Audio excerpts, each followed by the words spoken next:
Baik, Assalamualaikum warahmatullahi wabarakatuh. Saudara sekalian, saya mengharapkan anda semua sudah bersedia untuk menerima satu lagi topik yang agak serius, walaupun dia kadang-kadang kita ambil sambil lewa saja, sebab ramai daripada kita yang pernah mengalami masalah cirit-berit. Betul?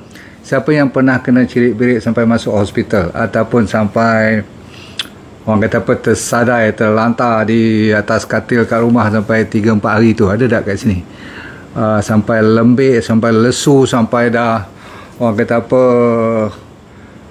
macam tak bermaya langsung lagi dah, ada tak kat sini? Okey, masuk hari ke-4, ke-5 baru boleh orang kata apa, ada peluang untuk rasa-rasa macam back to normal. So ada begitu? Baik, kalau ada sila tulis, sebab saya kira ada lebih kurang 2 bilion setiap tahun yang menghadapi masalah diarrhea ataupun cirit-berit yang boleh kita bahagikan kepada dua. Satu dipanggil acute, satu dipanggil kronik. Baik, habiskan dulu. Dalam 2 bilion tu mungkin kita antaranya setiap tahun, saya kata 2 bilion per year, setiap tahun ada orang kena.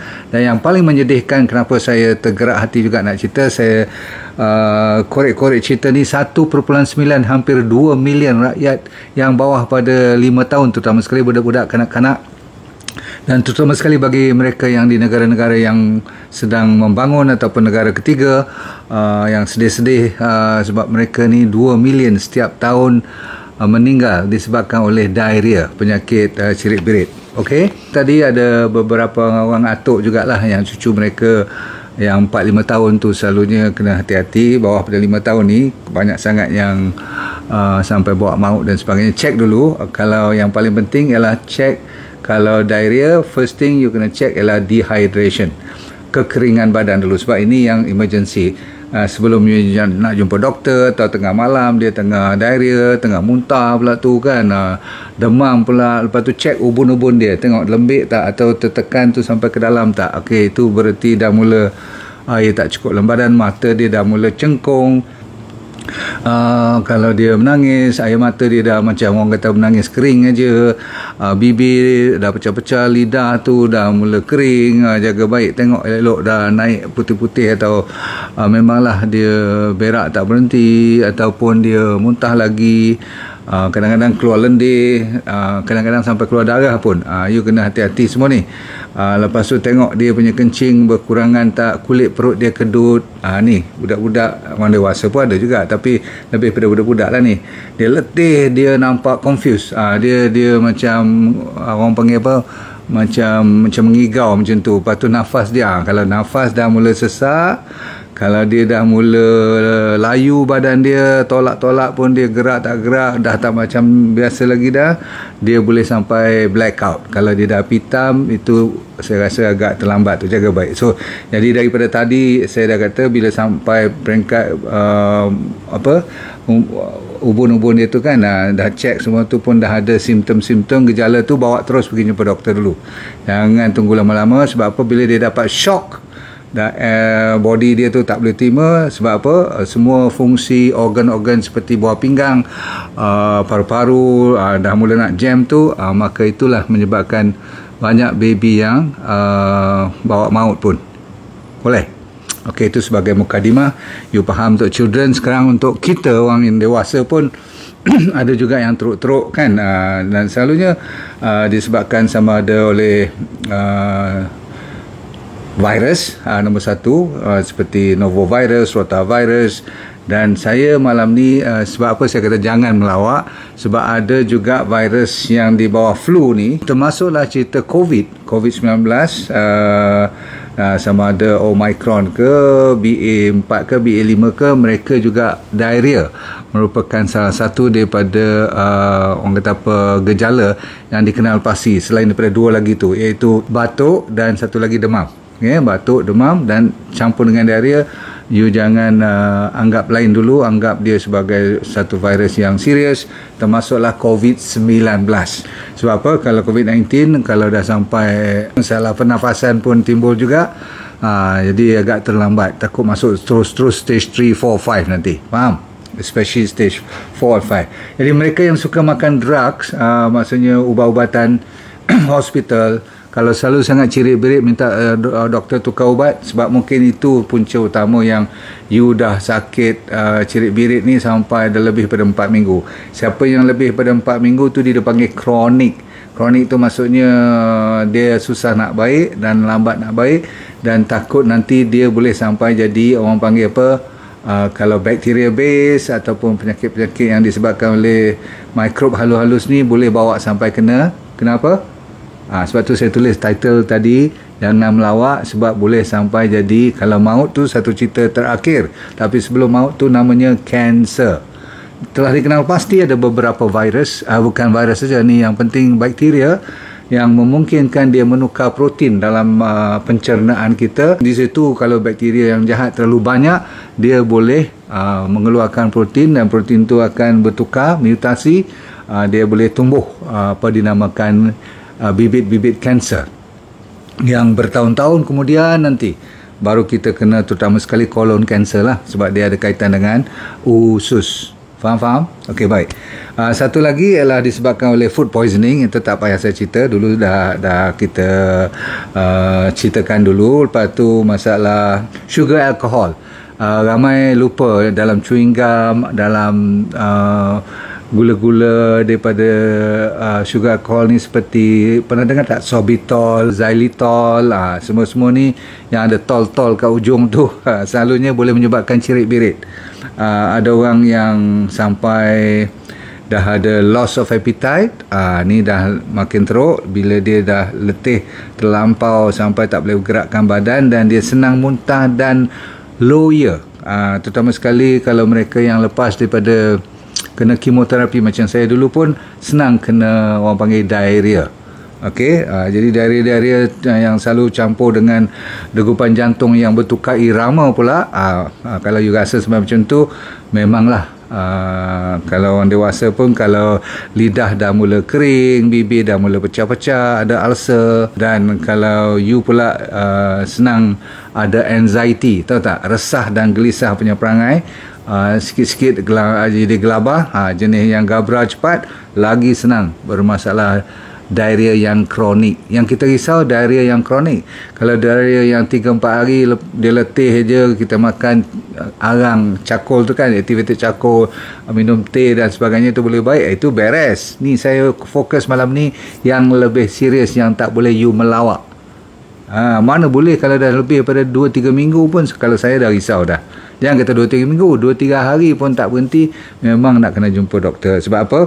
Yang penting sekali, takut nanti you kalau dah tahu ada IBS, irritable bowel syndrome, yang dah beberapa tahun lepas tu kena diarrhea, kita faham, sebab dia boleh berselang-seli dengan sembelit pula, dan kadang-kadang dia datang 2-3 bulan, dia pergi 2-3 bulan. Tu selalunya IBS, you nak kena handle masalah autoimmune pula. Disease autoimmune pun boleh menyebabkan diarrhea. Saya ulang, siapa yang kena diarrhea, you juga kena asingkan ataupun cuba make sure list penyakit-penyakit tu tidak you hadapi atau tidak hinggap kat you, seperti IBS kalau you belum kena lah, irritable bowel syndrome, kalau you ada Crohn's disease, celiac disease, lactose intolerance, gluten orang panggil intolerance kan, kadang-kadang you pertama kali baru tahu, terutama sekali anak-anak muda ni. Kalau orang dah dewasa tu, dia dah pernah pengalaman, seperti tak boleh ambil susu, je masuk hospital,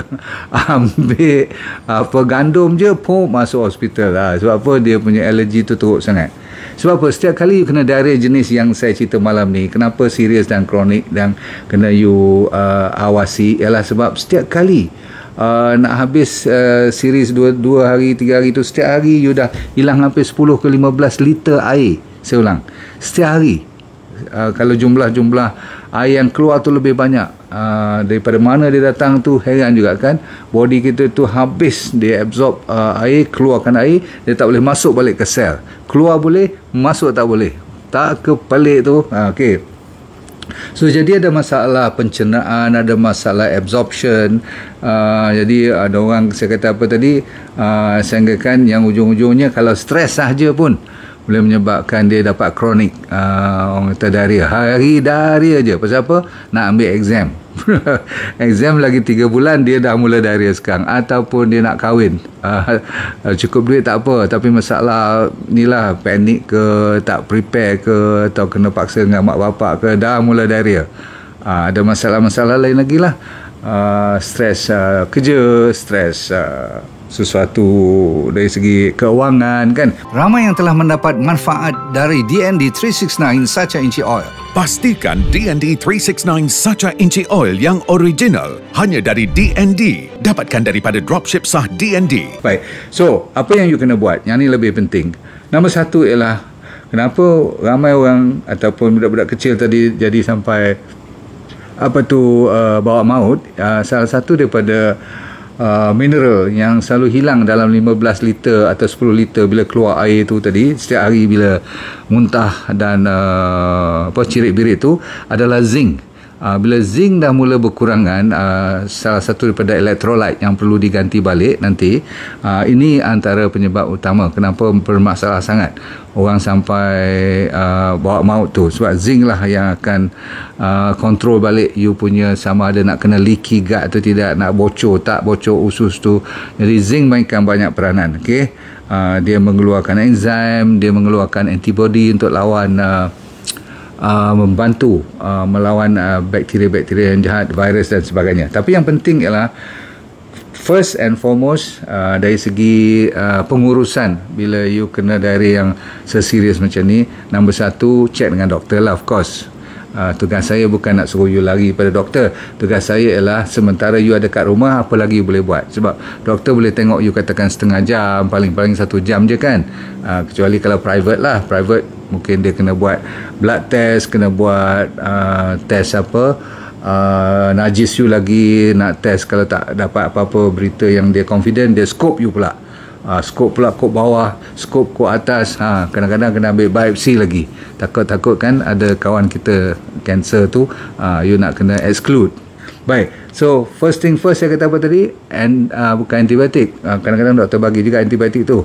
Yang tu kalau doktor bagi, you ambil, tak apa. Saya tak boleh kata tak boleh ambil. Tadi ada orang tanya, doktor bagi ubat A, B, C termasuk antibiotik. Yang penting sekali ialah jangan berhentikan you punya diarrhea tu serta-merta. Itu jawapan saya lah. Nak kurangkan bagus, nak redakan bagus. Tapi kalau nak stop, lock. Macam air nak keluar, empangan tu dah nak keluar lagi, air nak pecah semua tu, you tutup juga lagi, lagi bahaya kan. Selalunya dia akan muntah pula. Okay. Baik, satu ialah rehydration.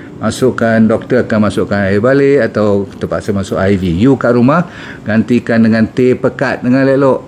Ni abang-abang kat sekalian, bagi tahu kat semua orang, teh pekat kosong, teh O, suam. Nombor 2, ORS. Kalau boleh beli kat farmasi, oral rehydration solution tu, salt tu, dia kan rasa masin-masin sikit. Okey, sambil-sambil minum, masuk dalam air kosong tu ORS, sebab nak gantikan rehydration. Kalau tak ada, cari air kelapa.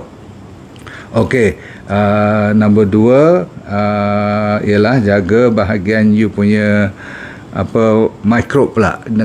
Sebab apa, bila dalam keadaan macam ni, terutama sekali yang makan ubat tu, selalunya mikrob you akan berkurangan, ataupun yang baik akan jadi kalah dengan yang jahat tu. Kalau yang kan virus, bakteria semula attack tu, you kena jaga you punya mikrob, maksudnya bakteria tu. So maka kena gantikan balik dengan, selalunya dengan itulah, dengan jeruk-jeruk. Walaupun you risau cirit, macam mana nak makan jeruk pula kan.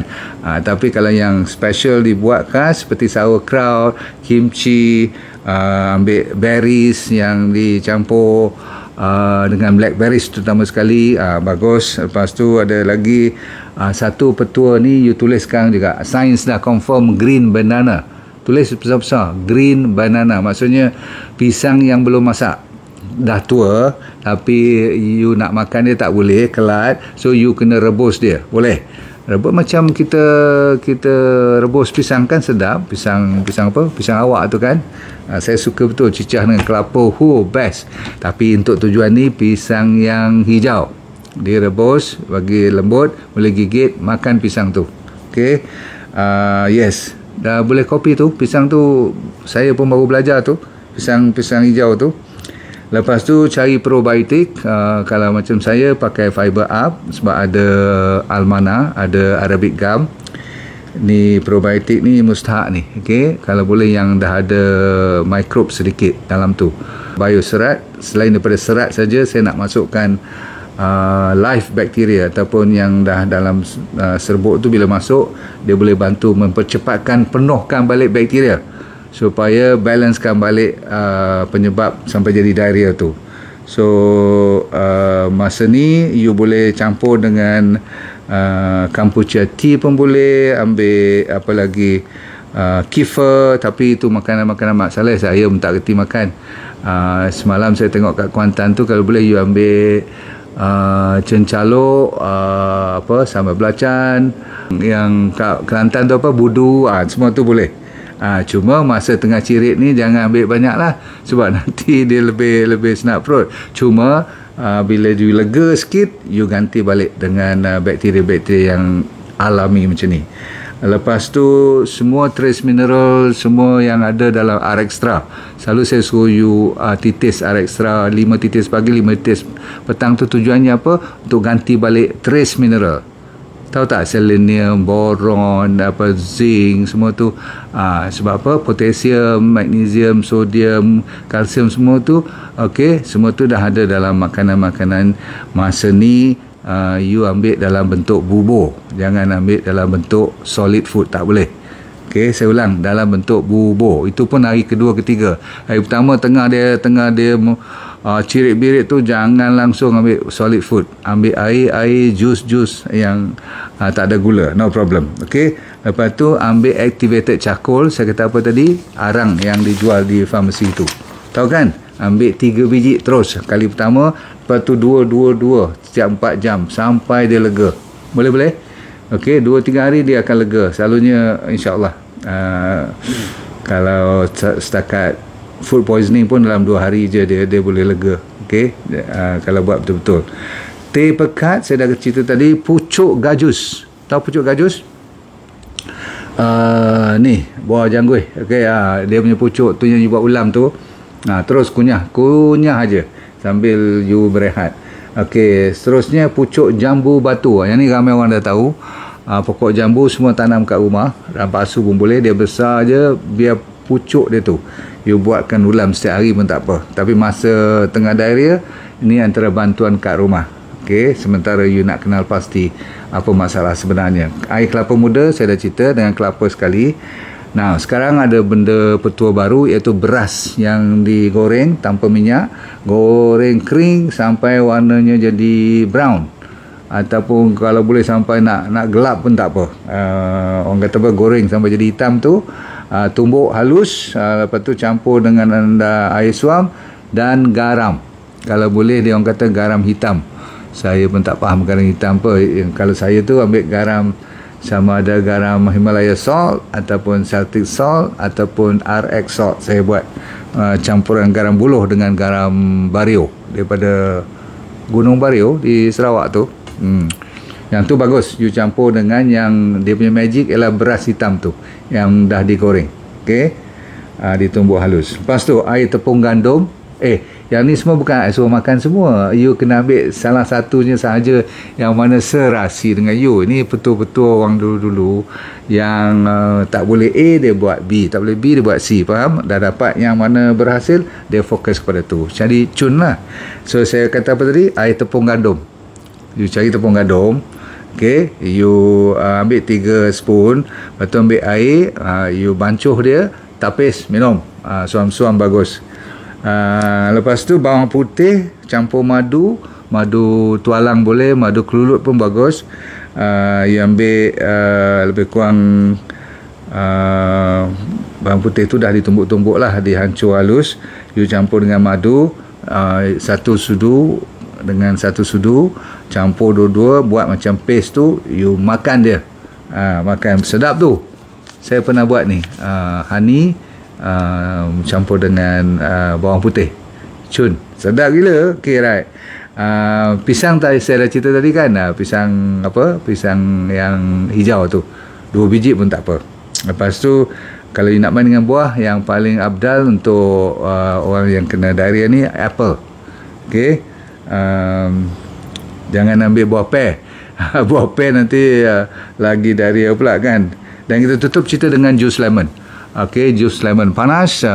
Kalau tak ada lain, yang tu pun cukup. Bila you pergi restoran, you order jus lemon panas. Teh hijau pun boleh. Tadi saya cerita apa? Madu kelulut campur dengan air bali, campur dengan teh hijau. Saya ulang. Madu kelulut pun boleh, madu tulang boleh. 2 sudu, you ambil bali, air bali tu masukkan dalam gelas. Okey. Lepas tu you campur dengan teh hijau. Okey, saya ulang lagi sekali. Setiap satu resepi ni, madu, bali, teh hijau, you ambil 2 spoon. Semua ni masuk dalam air, biar dia kembang dulu macam bali dia semua tu. Lepas tu tapis elok-elok, minum air dia. Tapi saya sebagai orang kampung, dari dulu-dulu saya suka ambil teh pekat. Kalau diarrhea biasalah dengan activated charcoal dengan air extra, sebab saya tahu saya dah hilang banyak electrolyte, dan saya suruh dia orang beli air kelapa lah. Cukup bagi saya. Itu kalau yang diarrhea biasa-biasa. Tapi kalau yang malam ni kita cerita, kalau tak baik juga dalam 4-5 hari kalau buat, sila konsultasi dengan doktor dan tolong clearkan tidak ada masalah lain. Kalau terpaksa skop, biar dia tengok. Especially kalau dah ada perdarahan, especially kalau lebih daripada kebiasaan, you buat paling banyak kali pun 2-3 kali sehari. Ni sampai lebih daripada 3 kali sehari, dan dia masih loose juga lagi, masih lagi lembik, bercair, berlendir, you jangan melawak. Okay? Sebab saya banyak kes cerita lama dia kata, oh doktor, saya sebenarnya dah lama ni diarrhea ni, tapi kadang-kadang dia datang sembelit pula. Dia kalau ganggu lawasnya buang air besar ni, memang ada masalah. Sama ada sembelit ataupun malam ni kita cerita tentang cirit-birit. Okey, saudara sekalian, saya mengharapkan you masih lagi sempat kerana order Habajela untuk menjaga imuniti anda. Silakan.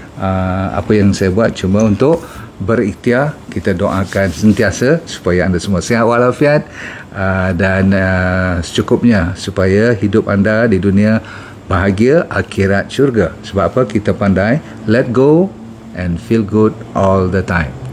Assalamualaikum warahmatullahi wabarakatuh. Baik, saya mencari cuma 20 orang saja yang kali ini untuk saya buat kelas demi kelas, untuk saya mengajar dia jadi dropshipper saya. Saya punya trainer, saya dah ajar di mereka untuk train you all tanpa modal langsung, yang perlu cuma handphone dan jari yang masih boleh bergerak. Kalau itu ada, you dah boleh berniaga tanpa modal, tanpa risiko apa-apa. Sama ada you bekerja boleh buat part time ataupun full time suri rumah tangga, no problem.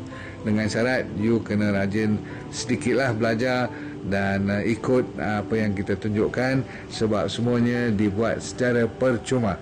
So kalau nak dari antara 5 hingga 10 ribu tu, orang kata apa, senang-senang aja kalau you buat betul-betul. Okey, nak lebih pun boleh, tak ada masalah. Nanti kita pelan-pelan akan ajar you, dan yang penting you sign up dulu secepat mungkin. Cuma 20 yang pertama saja, okey?